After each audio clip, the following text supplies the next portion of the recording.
Om Swastiastu, Shalom, Assalamualaikum warahmatullahi wabarakatuh, dan salam harmoni. Sebelumnya perkenalkan nama saya Paulus Theodorus dengan NIM Hacker 1106. Di sini saya akan menjelaskan materi tentang internal informant factor and workflow analysis and strategic job analysis. Jadi langsung saja ke materi.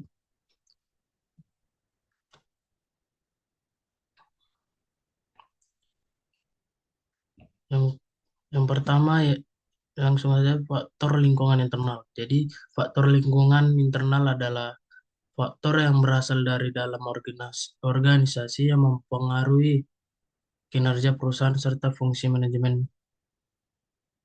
sumber daya manusia. Faktor internal ini sangat penting karena menentukan bagaimana organisasi menjalankan strategi, mengambil keputusan, dan mencapai tujuan perusahaan. Sifat bisnis dan industri. Yang pertama itu sifat bisnis dan industri. Sifat bisnis dan jenis industri menjadi faktor utama yang menentukan praktik SDM dalam organisasi. Setiap industri memiliki kebutuhan tenaga kerja, keterampilan, dan sistem kerja yang berbeda-beda. Oleh karena itu, strategi SDM juga harus disesuaikan dengan karakteristik industri perusahaan tersebut. Perusahaan yang bergerak di bidang teknologi membuat tenaga kerja yang kreatif, inovatif, dan menguasai teknologi digital. Sementara itu, perusahaan manufaktur lebih menekankan keterampilan teknis, kedisiplinan, dan efisiensi produksi. Contohnya yaitu perusahaan seperti Tokopedia membutuhkan karyawan yang memahami teknologi dan inovasi digital, sedangkan perusahaan manufaktur yang seperti Astra lebih fokus pada kemampuan produksi dan operasional.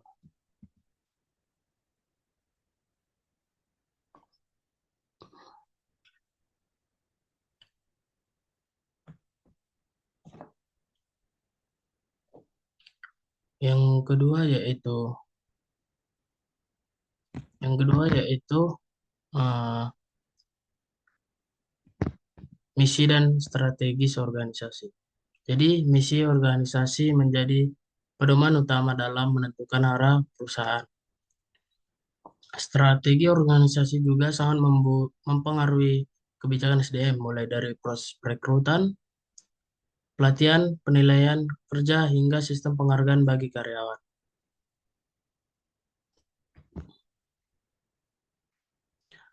Eh, Dan jika strategi perusahaan berfokus pada pelayanan terbaik, maka perusahaan akan lebih banyak melatih karyawan dalam bidang pelayanan pelanggan.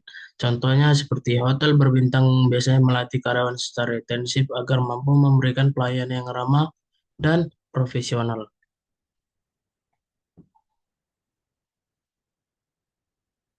Yang ketiga yaitu ukuran organisasi. Jadi, ukuran organisasi juga mempengaruhi bagaimana sistem SDM yang diterapkan. Organisasi besar biasanya memiliki sistem kerja yang lebih formal,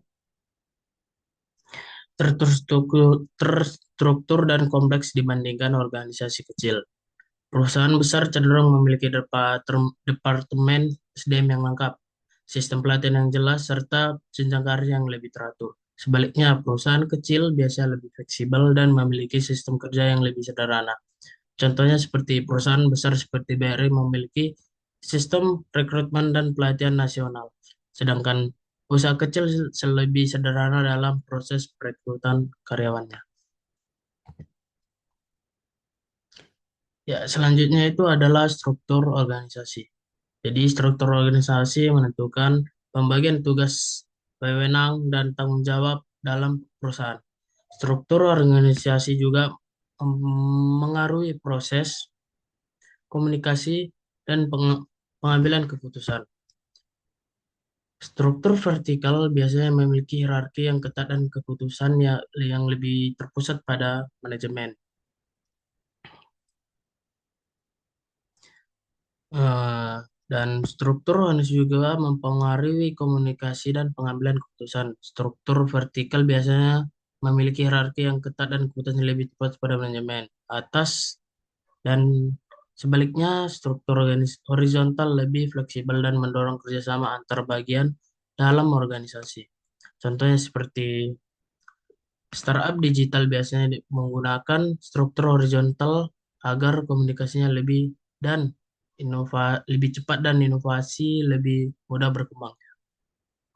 Dan selanjutnya itu ada budaya organisasi. Budaya organisasi merupakan nilai kebiasaan tradisi dan cara kerja yang dan berkembang dalam perusahaan. Budaya organisasi mempengaruhi perilaku karyawan dan cara perusahaan menjalankan aktivitasnya. Budaya kerja yang positif dapat meningkatkan semangat kerja, loyalitas, dan produktivitas karyawan. Contohnya seperti Google. Google dikenal memiliki budaya kerja yang kreatif, fleksibel, dan inovatif, sehingga mendorong karyawan untuk menghasilkan ide-ide baru.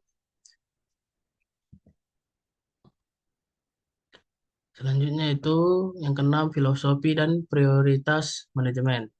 Filosofi manajemen adalah pandangan dan cara berpikir pimpinan perusahaan dalam mengelola organisasi. Prioritas manajemen sangat mempengaruhi kebijakan SDM seperti promosi jabatan, pemberian gaji, pelatihan, dan pengembangan karyawan. Manajemen yang fokus pada efisiensi dalam keuntungan biasanya lebih berhati-hati dalam pengeluaran biaya dalam SDM. Contohnya seperti perusahaan yang mengutamakan kualitas pelayanan biasanya juga rutin memberikan pelatihan kepada karyawan.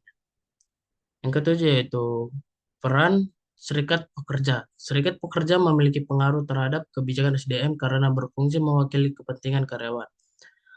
Organisasi yang memiliki serikat pekerja aktif harus mempertimbangkan tuntutan dan hak-hak pekerja dalam menyusun kebijakan perusahaan. Serikat pekerja biasanya melakukan negosiasi terkait upah, jam kerja, fasilitas, dan kondisi kerja. Contohnya seperti karyawan pabrik dapat menyampaikan tuntutan kenaikan gaji atau perbaikan kualitas kerja melalui serikat pekerja. Jadi pada kesimpulan dalam materi faktor lingkungan internal organisasi yaitu lingkungan internal organisasi terdiri dari sifat bisnis dan industri, misi organisasi, ukuran perusahaan, struktur organisasi, budaya organisasi, filosofi manajemen dan peran serikat pekerja. Semua faktor itu tersebut saling berkaitan dan mempengaruhi kebijakan SDM serta keberhasilan organisasi dalam mencapai tujuan perusahaan. Eh, Selanjutnya itu materi analisis alur kerja dan analisis pekerjaan strategis. Jadi yang pertama itu analisis alur kerja. Analisis alur kerja adalah proses mempelajari bagaimana pekerjaan bergerak dalam organisasi, mulai dari input, proses hingga output. Tujuan Tujuannya agar setiap aktivitas kerja berjalan teratur dan mendukung tujuan perusahaan. Nah, dalam analisis alur kerja terdapat beberapa langkah utamanya. Yang pertama itu memahami tujuan dan strategis bisnis perusahaan. Yang kedua, mengidentifikasi input, proses kerja dan outputnya. Yang ketiga, menentukan tugas pada setiap unit kerja. Dan keempat, mendokumentasikan waktu, biaya, sumber daya, dan usaha yang dibutuhkan. Dan yang terakhir itu menyusun alur kerja akhir yang paling efisien dan produktif. Melalui analisis ini, perusahaan dapat meningkatkan produktivitas, mengurangi pemborosan, dan memperbagi proses kerja. Selanjutnya itu desain pekerjaan dan analisis pekerjaan. Desain pekerjaan adalah proses yang mengatur tugas, tanggung jawab, dan kewajiban menjadi suatu pekerjaan yang produktif. Jadi desain pekerjaan mempengaruhi motivasi dan kepuasan kerja karyawan. Model karakteristik pekerja dalam Heckman dan Oldham menjelaskan bahwa pekerja yang baik memiliki yang pertama yaitu keberagaman keterampilan. Yang kedua, identitas tugas. Dan yang ketiga, signifikansi tugas. Dan keempat, otonomi. Dan kelima, ada umpan balik. Sementara itu, dari analisis pekerjaan adalah proses menentukan tugas pekerjaan dan kemampuan yang dibutuhkan agar Pekerja dapat dilakukan dengan baik. Analisis pekerjaan menjadi dasar penting dalam rekrutmen, pelatihan, evaluasi, dan kompensasi karyawan. Komponen penting dalam analisis pekerjaan itu yang pertama itu si pekerjaan, kedua konten pekerjaan, dan ketiga yaitu persyaratan pekerjaan. Outline yang ketiga itu langkah-langkah analis pekerjaan. Nah, tahap analis pekerjaan itu yaitu meliputi pertama menentukan tujuan analisis pekerjaan, yang kedua memilih posisi yang akan dianalisis, ketiga meninjau informasi pendukung seperti bagian organisasi, keempat mengumpul dan menganalisis data pekerjaan. Yang kelima menyusun deskripsi pekerjaan dan spesifikasi pekerjaan.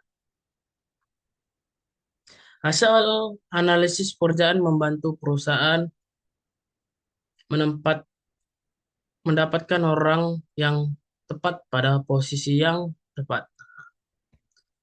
Yang keempat ada itu analisis pekerjaan strategis lebih fokus pada hasil dan kebutuhan masa depan organisasi dibandingkan hanya tugas saat ini. Jadi perbedaan dengan analisis tradisional yaitu analisis tradisional fokus pada tugas yang jelas dan tetap. Analisis strategis fokus pada hasil fleksibilitas dan kerjasama antar pekerjaan. Jadi pendekatan strategis lebih sesuai digunakan pada lingkungan kerja modern yang cepat berubah.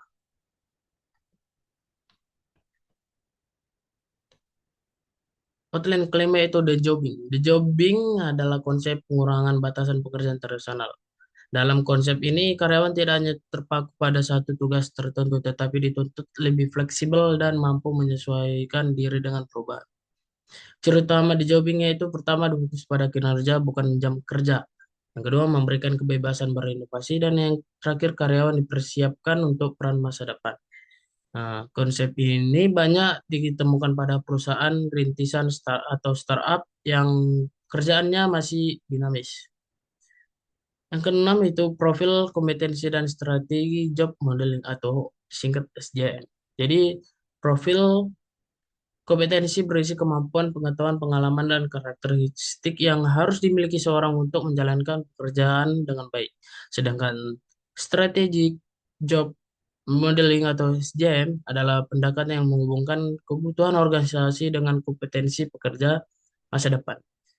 SJM mempertimbangkan kompetensi yang dimiliki saat ini, kompetensi yang dibutuhkan dan kompetensi yang dibutuhkan di masa ke depan. Karena itu, SJM dianggap lebih modern dibandingkan analisis pekerjaan tradisional karena mampu mengikuti perubahan lingkungan dan bisnis.